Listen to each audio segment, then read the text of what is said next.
दिल्ली के जंतर मंतर पर आम आदमी पार्टी का प्रदर्शन शुरू हो चुका है। केंद्र के एनसीटी संशोधन विधेयक के विरोध में ये प्रदर्शन किया जा रहा है। आम आदमी पार्टी के द्वारा केंद्र के नए कानून से लोग दुखी हैं, ये आरोप लगाया है अरविंद केजरीवाल ने। दिल्ली के मुख्यमंत्री ने आरोप ये भी कि चोरी छिपे दिल्ली पर राज करना चाहती है Bharatiya Janata party. Supreme court ने कहा है कि चुनी हुई सरकार के पास ही ताकत है, ये बात केजरीवाल ने कही है, लेकिन आरोप लगाया है उन्होंने बीजेपी पर कि बीजेपी नहीं चाहती कि दिल्ली में अच्छा काम हो।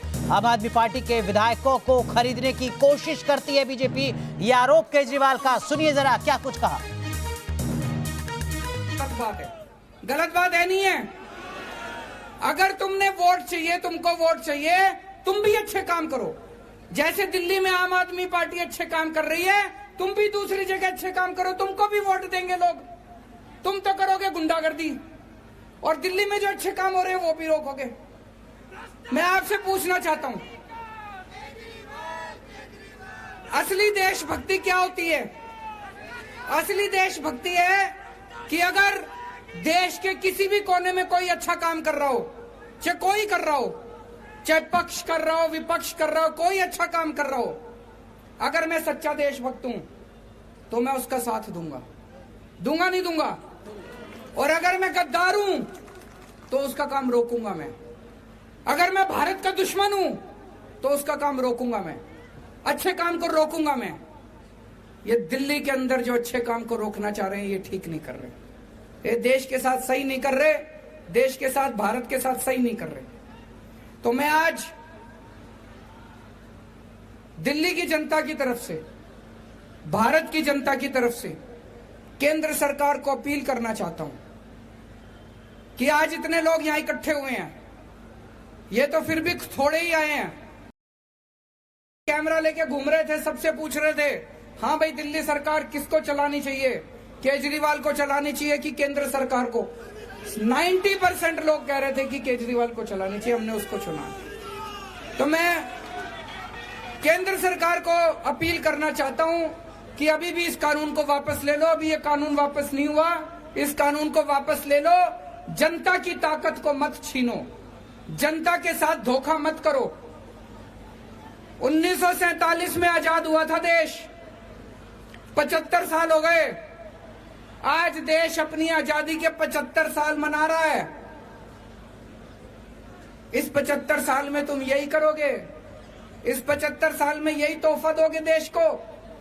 भगत सिंह फांसी पे क्यों चढ़ा थे?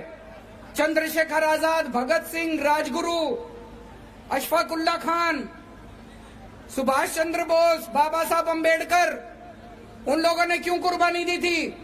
उन लोगों ने कुर्बानी दी थी, अंग्रेज जाएंगे, भारत में जनतंत्र होगा, जनता सरकार चुनेगी, वो सरकार जनता के लिए काम करेगी। उन्होंने ये थोड़ी सोचा था आजादी के 75 साल के बाद एक ऐसी सरकार आएगी कि जनता के सारे अधिकार छीन लेगी। तो मैं केंद्र सरकार से अपील करना चाहता हूं कि आजादी के 75 साल के अंदर इस किस्म के काली हरकत मत करो, इस किस्म की गंदी हरकत मत करो, देश के साथ इस किस्म का धोखा मत करो। और मैं दिल्ली की जनता को भरोसा देना चाहता हूं, चिंता मत करना, ये जो मर्जी हमारी शक्तियां छीन लें, ये जो मर्जी कर ले। आपको याद है जब सुप्रीम कोर्ट का आदेश नहीं आया था, सारी फाइलें एलजी के पास जाया करती थी। हम आपके लिए सीसीटीवी कैमरे लगाना चाहते थे पूरी दिल्ली में। एलजी साहब ने 1 साल तक फाइल रोके रखी, सीसीटीवी की। 1 साल तक सीसीटीवी की फाइल रोके रखी। फिर मैं, मनीष सिसोदिया जी, गोपाल राय जी और सतिंदर जैन, हमने एलजी साहब के घर के अंदर जाके धरना कर दिया और आपकी फाइल पास करा के लाए थे। तो दोस्तों, अपने सामने अब 2 काम है, दिल्ली की जनता के सामने 2 काम है। एक, हम ये संघर्ष करते रहेंगे कि जिसके लिए हमारे आजादी के दीवाने लड़े थे, उन्होंने कुर्बानियां दी थी कि सत्ता जनता के हाथ में होनी चाहिए, ये सत्ता वापस जनता के हाथ में लेके रहेंगे। और दूसरा, कोई भी काम नहीं रुकने देंगे। जितने दिल्ली के विकास के काम हैं, सारे विकास के काम होंगे। इसके लिए चाहे मेरे को इनको पैर पकड़ने पड़े और चाहे इनको हाथ पकड़ के थोड़ा सा